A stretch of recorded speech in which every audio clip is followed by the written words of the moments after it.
Hi friends, நீங்கள் பார்த்துட்ருக்கிற இந்த அண்டாவை 5 நிமிஷத்தில் நம்ம இப்போது தங்கம் போல் ஜொலிக்க வைக்க போகிறோம். இது மட்டும் இல்லைங்க, செம்பு, எவர் சில்வர் பாத்திரம், கண்ணாடி பாத்திரம் அதையும் நம்ம 5 நிமிஷத்தில் ஜொலிக்க வைக்கலாம்.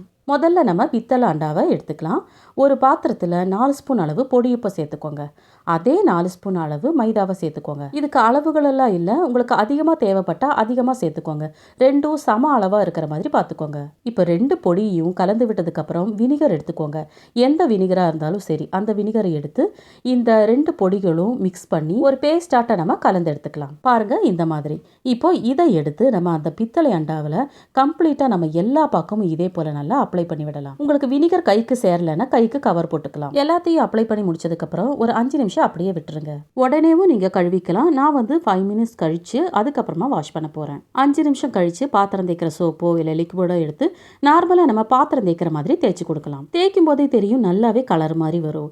இப்போ நீங்கள் அயன் ஸ்க்ரப் எடுத்துக்கோங்க. அதாவது இரும்பு நாரை எடுத்து நல்லா தேய்ச்சி கொடுத்துக்கோங்க. நம்ம இந்த மாதிரி கலர் வர்றதுக்கு நிறைய புளியை ஊற வச்சு கை வலிக்க தேய்ச்சி கொடுப்போம். இனி உங்களுக்கு அந்த கவலையே இல்லை, ஈஸியாக நம்ம கிளீன் பண்ணி எடுத்துக்கலாம். பாருங்க, நான் கழுவிட்டேன். பாருங்க எந்த அளவுக்கு சுத்தமா இருக்குன்னு.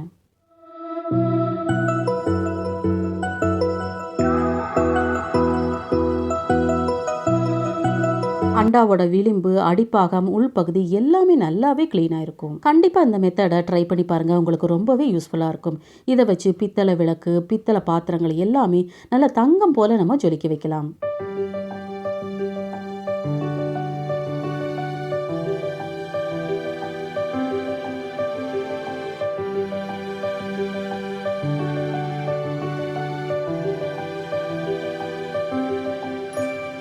முதல்ல இருக்கிற அண்டாவையும் இப்போ இருக்கிற அண்டாவையும் பாருங்கள். அடுத்ததாக நம்ம செம்பு பாத்திரத்தை எடுத்துக்கலாம். இது நான் ஷார்ட்ஸில் போட்டிருப்பேன்.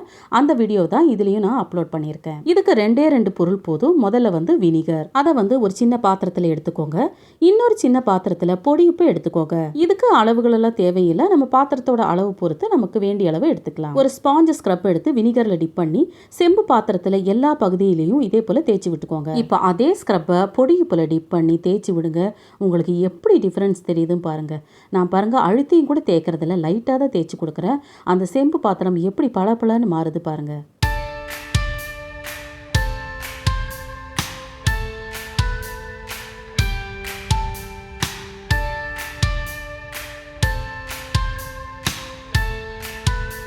இப்போ இதை நான் கழுவி எடுத்துகிட்டு வரேன். பாருங்கள் எப்படி இருக்குது டிஃப்ரென்ஸ்னு. செம்பு பாத்திரம் பாருங்கள் தங்கம் போல் எவ்வளோ சீக்கிரத்தில் மாறிடுச்சுன்னு. அடுத்ததாக நம்ம கண்ணாடி பாத்திரத்தை எடுத்துக்கலாம்.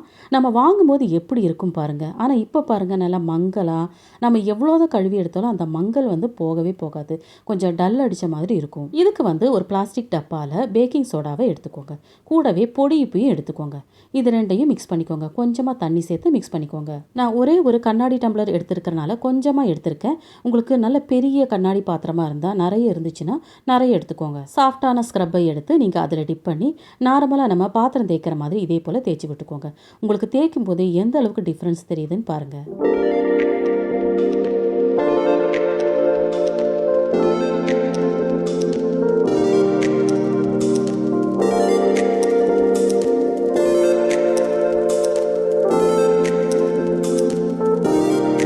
எல்லா பக்கத்துலேயும் நல்லா தேய்ச்சி விட்டுக்கோங்க.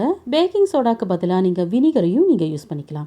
உங்களுக்கு வினிகர், பேக்கிங் சோடாலாம் சேரலைன்னா கைக்கு பிளாஸ்டிக் கவர் போட்டு ரப்பர் பேண்ட் போட்டு விட்டுக்கோங்க. அதுக்கப்புறமா இதையெல்லாம் நீங்கள் க்ளீன் பண்ணிக்கோங்க. எல்லாத்தையும் தேய்ச்சி விட்டதுக்கப்புறம் வாஷ் பண்ணி காமிக்கிறேன் பாருங்கள்.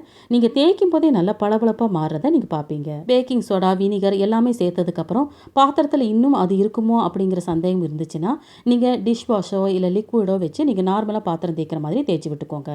அப்போது 100% க்ளீன் ஆயிரும். ஃபர்ஸ்ட் இருக்கிற டல்லான கண்ணாடி பாட்டில் பாருங்க, இப்போ இருக்கிற பளபளன்னு ஜொலிக்கிற கண்ணாடி பாட்டிலையும் பாருங்க. 2 வாரத்துக்கு ஒரு டைமோ இல்லை மாசத்துக்கு ஒரு டைமோ இந்த மாதிரி கிளீன் பண்ணி வச்சுக்கோங்க. பார்க்கறக்கு அப்படியே புதுசு மாதிரியே இருக்கும். அடுத்ததா எவர் சில்வர் பாத்திரத்தை பார்த்துக்கலாம். ஒரு டல்லான ஒரு பாத்திரத்தை எடுத்துக்கோங்க. நான் ஒரு டம்ளர் தான் எடுத்திருக்கேன். இது ஒரு அளவுக்கு தான் டல்லா இருக்கு, இருந்தாலும் இது எப்படி கிளீன் பண்றதுன்னு பார்த்துக்கலாம். இதுக்கு ஒரே ஒரு பொருள் தான் தேவைப்படும். அது நம்ம வீட்டில் இருக்கிற விபூதி.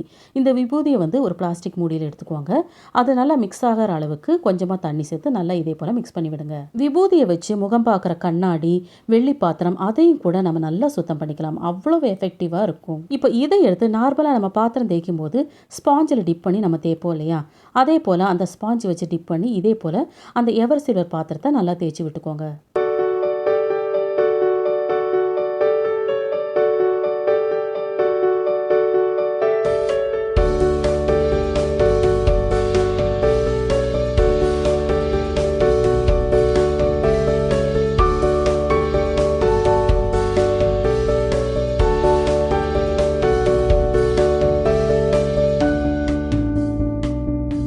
இப்போ இந்த டம்ளரை நம்ம கழுவி எடுத்துக்கலாம்.